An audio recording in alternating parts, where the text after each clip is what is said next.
লোকসভা ভোটের প্রাক্কালে মানিকচক বিজেপিতে ধস, শক্ত হল কংগ্রেসের হাত।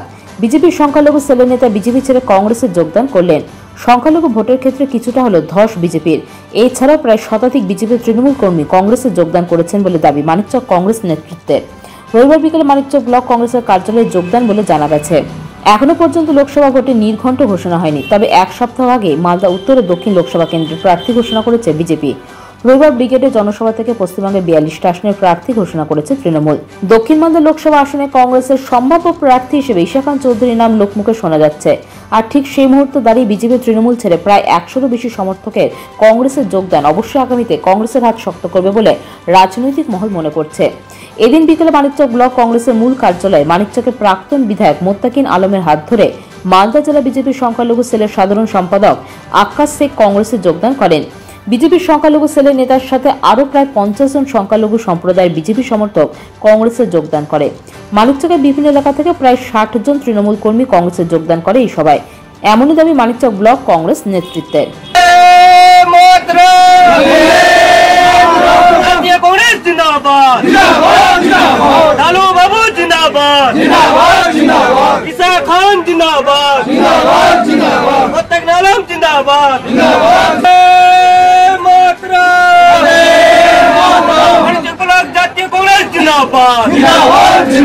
আমি বিজেপিতে ছিলাম। আচ্ছা, বিজেপির মালদা জেলা সংখ্যালঘু সেলের সেক্রেটারি পদেও ছিলাম। আচ্ছা, বিজেপি থেকে আমি কংগ্রেসে আসি। দেখেন, ব্যাপারটা হচ্ছে যে আমাদের মানিকচকে বিজেপির বড় নেতা গৌরচন্দ্র মন্ডল, উনি মানিকচকের যে সাংগঠনিকতা ছিল সেটাকে ভবিষ্যৎ তৈরি করেছিল। মানিকচকের ও হচ্ছে অনলি ওয়ান, ও যেটাই ফাইনাল করবে সেটাই। আচ্ছা, ভারতীয় জনতা পার্টি বিজেপি পার্টি হলো জনতার পার্টি, একজনে কেউ কখনো ফাইনাল করতে পারে না। ও একাই সিদ্ধান্ত নেবে সব কিছু। আমি পদে থেকে পদের কাজ করতে পারছি না, ফলে আমি দলত্যাগ করলাম। দেখেন, কংগ্রেসে আসলাম এটুকুই বলবো যে আমাদের রাজ্যের মুখ্যমন্ত্রী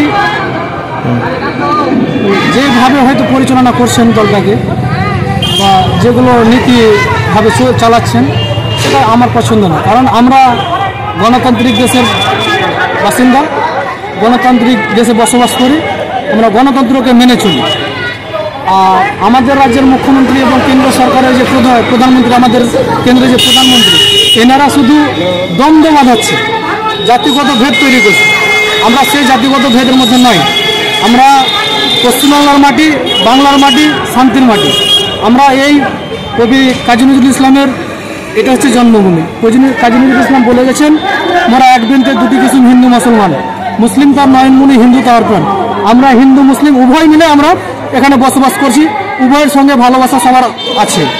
ফলে আমরা এই পশ্চিমবঙ্গে দাঙ্গা বাঁধাতে চাই না। তৃণমূল দাঙ্গা বাঁধায়, বিজেপিও দাঙ্গা বাঁধায়। ফলে কংগ্রেস আমার নেতৃত্বে প্রায় 100 বেশি। মানিকচক ব্লক কংগ্রেসের উদ্যোগে আমাদের আজকে এই পার্টি অফিসে বিজেপি এবং টিএমসি থেকে অনেক মহিলারাও আছেন, প্রায় 100 জন কর্মী তারা জাতীয় কংগ্রেসে যোগদান করলেন। আমরা মানিকচক কংগ্রেসের পক্ষ থেকে এবং জেলা কংগ্রেসের পক্ষ থেকে তাদের পতাকা তুলে দিলাম। এবং আগামী যে লোকসভা নির্বাচন, সেই লোকসভা নির্বাচনে তারা আমাদের জাতীয় কংগ্রেসের প্রার্থীকে যেভাবে হোক, যে পরিশ্রম করে হোক তারা জিতাবে, এই দায়িত্ব নিলেন। এবং আমরা এই আগামী লোকসভা নির্বাচনে মানিকচকে এবং মালদা জেলা জুড়ে ভালো ফল করব। দেখুন, আমরা আপনাদের বলি, যদিও এখনও ঘোষণা হয়নি, সেটা আমার বলার ঠিক হবে না, তবুও আমরা যেহেতু আমরা জেলা কংগ্রেসের পক্ষ থেকে একজনেরই নাম পাঠিয়েছি, আমরা দক্ষিণ মালদা কেন্দ্রে ঈশা খান চৌধুরীর নাম পাঠিয়েছি। আমরা জেলা কংগ্রেসের পক্ষ থেকে এটাকে সিলমোহর দিয়েছি। আশা করছি ঈশা খান চৌধুরী আমাদের প্রার্থী হবে। এবং ঈশা খান চৌধুরী এমনই একজন সৎ মানুষ, ভারতবর্ষের রাজনীতিতে এরকম সৎ মানুষ আমি কিন্তু দেখি। আমি রাজনীতিতে যেদিন থেকে এসে এবং ওর সঙ্গে যেদিন থেকে আমার যোগাযোগ হয়েছে বা ওর সঙ্গে যেদিন আমার সম্পর্ক তৈরি হয়েছে, আমি লক্ষ্য করেছি ঈশা খান চৌধুরীর মতো সৎ মানুষ আমার চোখে পড়েনি।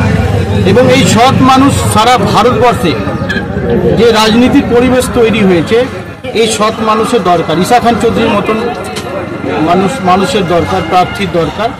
তাহলে দেশের যে কারাপশনটা হচ্ছে, দেশের যে গরিব মানুষের টাকা লুট হচ্ছে, সাধারণ মানুষের টাকা লুট হচ্ছে, ঈশা খানের মতো প্রার্থী যদি হয় তাহলে এই গরিব মানুষ, খেটে খাওয়া মানুষের টাকা লুট হবে না।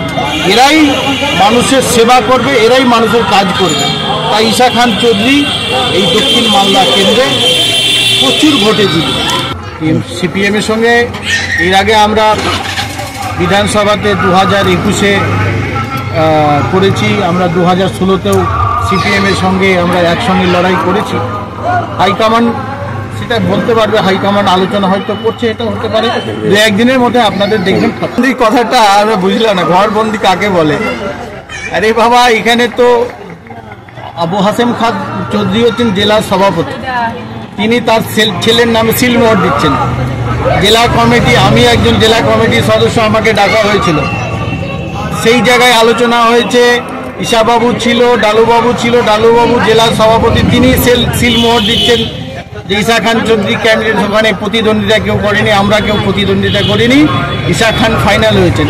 যারা রটাচ্ছেন যে ডালুবাবুকে ঘরবন্দি করা হয়েছে, এসব তৃণমূলের দালাল, এরা বিজেপির দালাল, বিজেপি থেকে কিছু পয়সা খেয়েছে, এসব কথা বলছে। আরে ভাই, সবারই তো বয়স হবে, বয়স হয়েছে ডালুবাবুর, তার ছেলেকে দাঁড় করাচ্ছে। যে টিএমসির পার্টির পক্ষ থেকে যে তালিকা প্রকাশ করা হয়েছে, আজকে দক্ষিণ মালদা বলুন আর উত্তর মালদার ক্ষেত্রে বলছি আপনাদের, দেখুন এরা অন্য জগতের লোক, মানুষের সেবা এরা বুঝেনি, মানুষের সেবা করতে পারবে না, মানুষের সেবা করার লোক লাগে। আজকে টিএমসির যে তালিকা প্রকাশ হয়েছে সারা বাংলা জুড়ে আমি লক্ষ্য করলাম, ইউসুফ পাঠান ক্রিকেটার বহরমপুরের মাটিতে নিয়েছেন অলিদার বিরুদ্ধে লড়াই করে, এটি কি সম্ভব? হ্যাঁ, তিনি কি করবেন? তিনি ক্রিকেট খেলেন, মানুষের সেবার তো কিছু বুঝেন না, তাকে নিয়ে এসে চমক দেওয়া হচ্ছে।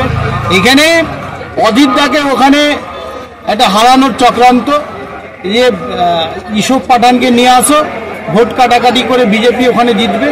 আসলে এই বাংলার মুখ্যমন্ত্রী হচ্ছে বিজেপির বি টিম হয়ে কাজ করছে। এরা বিজেপির সঙ্গে একটা গদাপ করছে যে বাংলার কংগ্রেসটাকে শেষ করা যায় কীভাবে, সেটা এই চক্রান্ত করছে। কিন্তু বাংলার মানুষ আর ওই ভুল করবে না। আমি তো বললাম যে রাজনীতির জগতের লোক আমার মনে হচ্ছে, আমি তো চিনি না ওনাকে, অনেক তো টিএমসির নেতা ছিল, জানি না তাকে কেন দিলেন ওই সিটটা, কি অকভার দিলেন কংগ্রেসকে, আমরা বুঝলাম না। তো আশা করছি যে আমরা ঈশা খান চৌধুরী দক্ষিণ মালদাতে 2 লক্ষ ভোটে জিতবে, এটা আপনাদের বলতে। পাথর ছাড়াই প্রতিকার সম্ভব। মালদার প্রাচীনতম ভৃগু বংশ জ্যোতিষী পণ্ডিত এস শাস্ত্রী।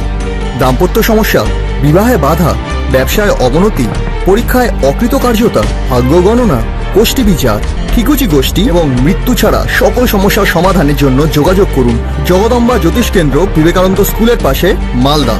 মোবাইল 09733027832 অথবা 09332056956।